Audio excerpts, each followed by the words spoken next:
You all look beautiful. Smile at me, please. You look beautiful. You don't look beautiful? Well, what I see is beautiful.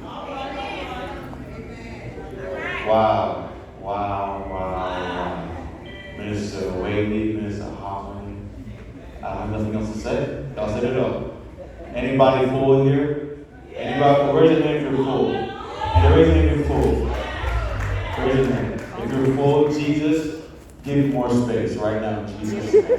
John chapter 2, I want to give honor to Bishop Scott. One little quick thing about Bishop Scott, I want to give honor to him. There was 2 summers and some seasons where I was at his house almost every day. And he fed me and he greeted me, and I just want to thank you and your family that you welcome me in your home and you give space so I can be in your presence and get where I need to get done. I usually was working out, but I was there sometimes early in the morning, so I really truly appreciate that. John chapter 2. I have a question.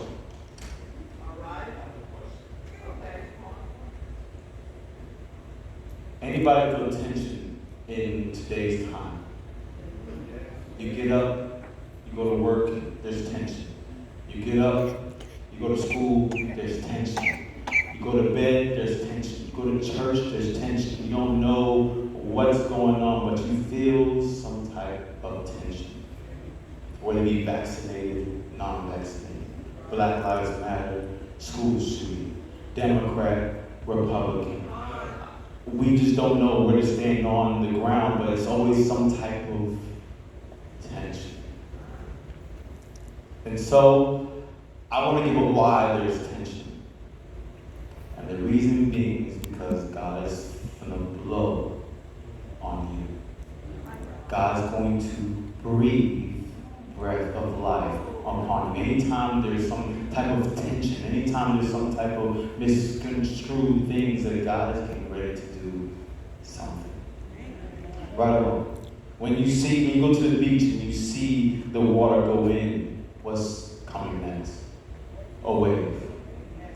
So a wave is coming. A wave is coming. So have courage, the wave is coming. And it leads to where I'm going to do is be a new taste. And we all have to get prepared to taste of new. And we see in John chapter 2, John is writing, and he's starting from a place of a beginning. And the beginning is Christ.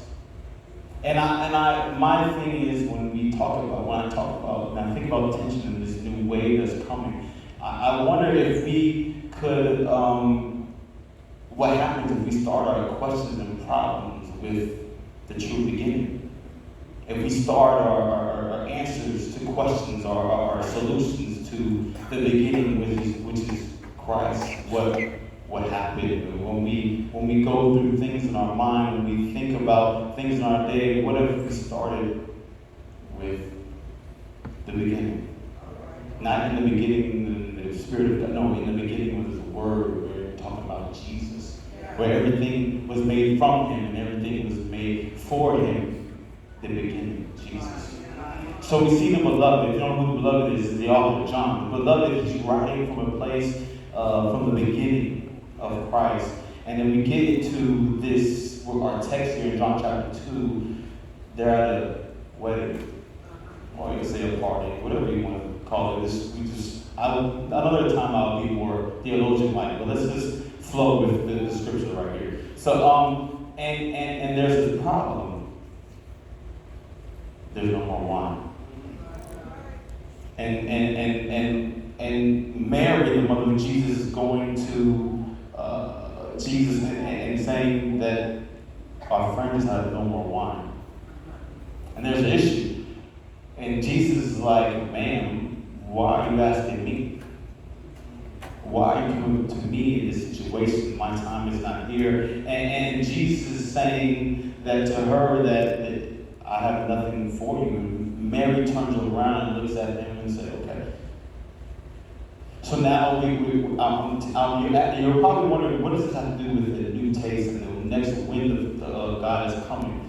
And I'm going to tell you, how to get a new taste. So when God blows on you and I, we can taste of the new. And when now this tension that we feel, and God breathes on us, and it's time for us to go, we can taste of the new. So back to our story. She married Jesus. She's like, there's no one.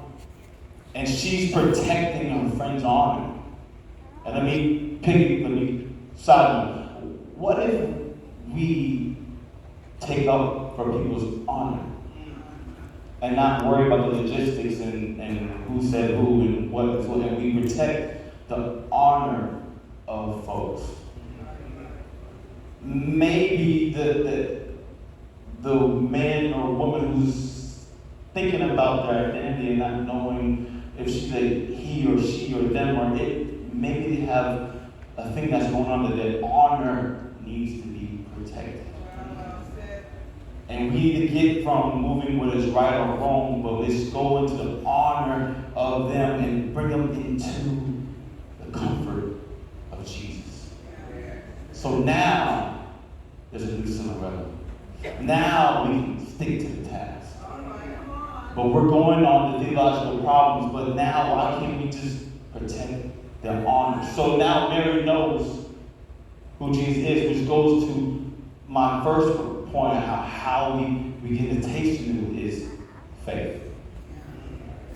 Right? Because what we see in verse chapter 5, Mary looks at Jesus. She says, okay, she looks at the servant and says, whatever he says, just do it. Leaders, what if the servants and the people that are looking at us can see our faith?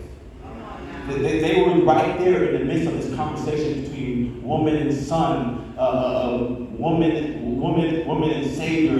They saw this faith. And they knew that this woman knew Jesus intimately. She had him inside her. She was prophesied about this child. And she raised him. She saw this child in the temple doing things that no 12-year-old boy would do. That's not. So her faith wasn't just a faith about, oh God, yeah, I trust you. Go ahead and do it. You said it. No, it had some weight onto it. It had some word into it. It had some prayer and some nurture to it. It had tears to it. It had a healing, covering of a wound mark. It had feeding to it. It was a faith with weight. Right? So we need to have faith to taste new. The second one is we need to be free. We need to be free. We need to be available to Christ to say, okay, God, what do you need? Okay, God, I'm here. Right? Because as we see, Jesus looked, and now the faith put Jesus in a predicament. All right? And now he looked and said, okay, I got something. I got 6 jars that are empty. And these 6 jars were for ceremonial washing. They were for ceremonial washing, and they were empty. So the thing is, we see here that they were at a wedding. They were at a celebration where the people already washed. They already got clean. They're having fun. They're drinking. They're doing their thing, whatever. But now they're at a place where all that doesn't matter anymore. Right? We've gone through revivals. We've gone through healings. We've gone through awakenings. We had walked through the Reformation. We had all these great moves of God. And now it's not enough. We need something new. We need something new. So the first one is what?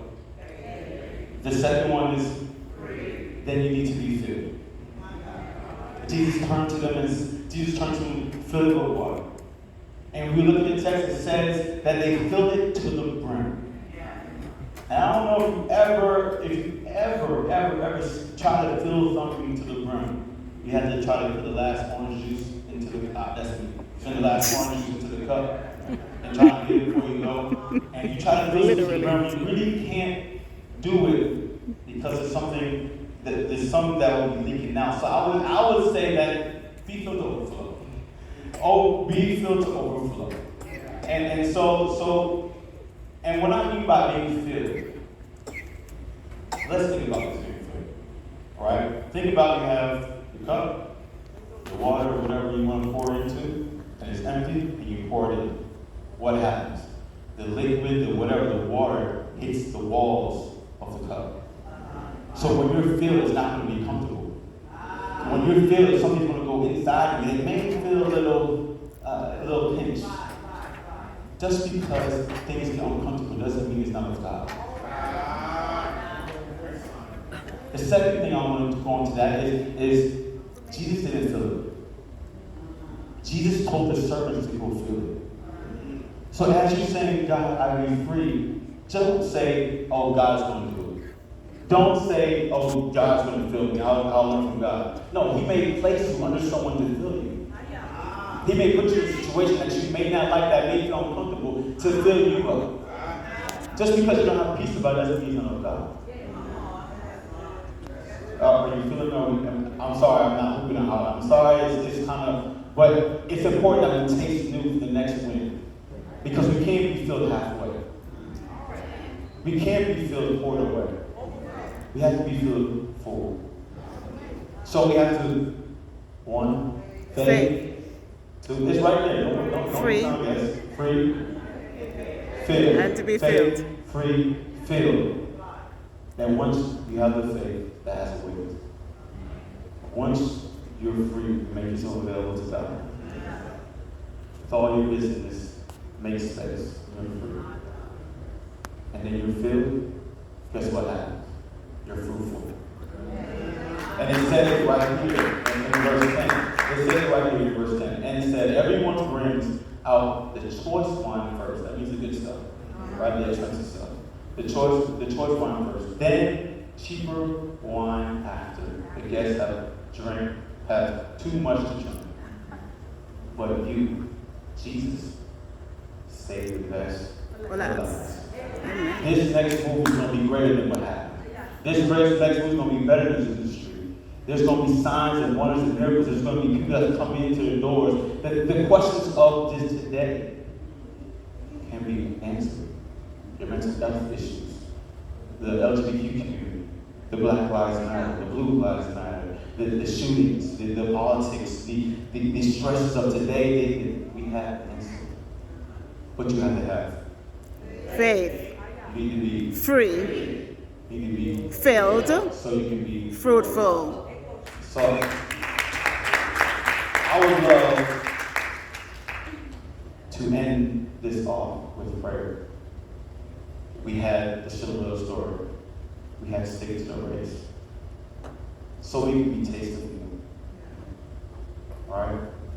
And so if this you want to be tasted of me, you say, Javon, that's me. I want to have faith like Mary.